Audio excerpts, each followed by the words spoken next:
আজকে গোবিন্দগঞ্জে যে প্রাথমিক মনোনয়ন দেওয়া হয়েছে বিএনপির পক্ষ থেকে, এই প্রাথমিক মনোনয়নে আমরা দেখতে পেরেছি যে একজন সংস্কারপন্থীকে মনোনয়ন দেওয়া হয়েছে, যিনি দীর্ঘ 17 বছর আমাদের সঙ্গে ছিলেন না। আমরা যারা মাঠে ময়দানে ছিলাম, আন্দোলন সংগ্রামে ছিলাম, হাসিনা সরকারের বিরুদ্ধে আমরা লড়াই করেছি। আমাদের গোবিন্দগঞ্জে হাজার হাজার মানুষের যে ক্ষোভ বা বিক্ষোভ, সেটা হলো যে আমরা একজন ত্যাগী নেতাকে এখানে এমপি হিসেবে দেখতে চাই। ত্যাগীদের মূল্যায়ন হয় নাই বিধায় আজকে মানুষের, আপনারা দেখেছেন হাজার হাজার মানুষ, জনসমুদ্র আজকে যে এখানে মানুষের সমাবেত হয়েছে, তাদের একটাই প্রতিবাদ, একটাই কথা, গোবিন্দগঞ্জের মাটিতে ত্যাগী নেতাদের মূল্যায়ন চাই। আমরা বিএনপিকে আশা করব আপনার চূড়ান্ত মনোনয়নে একজন ত্যাগীকে মূল্যায়িত করবে, এটা গোবিন্দগঞ্জের মানুষের চাওয়া পাওয়া। আমরা গোবিন্দগঞ্জ চার পরিবর্তন চাই, ত্যাগীর মূল্যায়ন চাই এবং আমরা পরিবর্তন চাই। জেল জুলুম নির্যাতন যারা খাটিয়েছে তাদের মধ্যে নমিনেশন দেওয়া হোক এবং যে 18 সালের যে সময় মানুষ দেশে থাকতে পারেনি, সে টাইমে ফারুক কবির হাজার হাজার নেতাকর্মীর সাথে আছে এবং আমি একাধিক জেলখানায় গেছি। সে তার বাড়ির পৈতৃক জমি বিক্রি করে আমাদের জেলখানার থেকে আমার জামিন করাছে। তাই আমরা আজকে এই ত্যাগী নেতা চাই। আমরা এই গোবিন্দগঞ্জ 30 থেকে 35 হাজার লোক আসছি, প্রতিটা লোকের ছোঁয়া ফারুক কবির আহমেদের আছে এবং 17টা ইউনিয়ন একটা পৌরসভা, এমন কোনো নেতাকর্মী নাই যে সে নেতাকর্মীর সাথে তার সম্পর্ক নাই।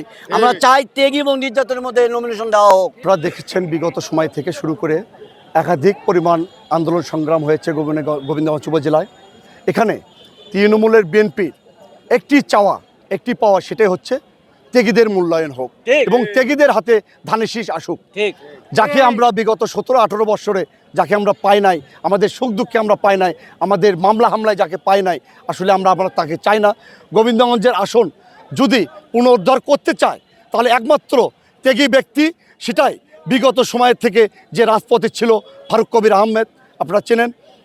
বিগত সময়ে যখন স্বৈরাচার হাসিনার আমলে সে উপজেলা নির্বাচন করেছেন, গোটা উত্তরবঙ্গের মধ্যে সর্বোচ্চ ভোটের ব্যবধান রেখে সে নির্বাচিত হয়েছিলেন। একমাত্র ফারুক কবির আহমেদের হাতেই ধানের শীষকে বিজয়ী করা সম্ভব এবং বিপুল ভোটে বিজয়ী করা সম্ভব। ইনশাআল্লাহ।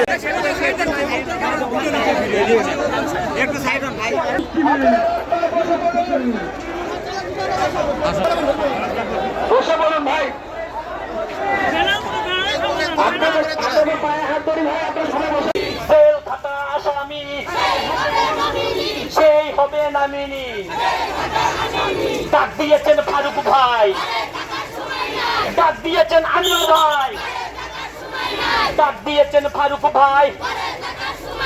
সংস্কারপন্থীর মনোনয়ন মানি না, মানব না, সময় নাই, ডাক দিয়েছে ফারুক ভাই, সময় নাই, ভালো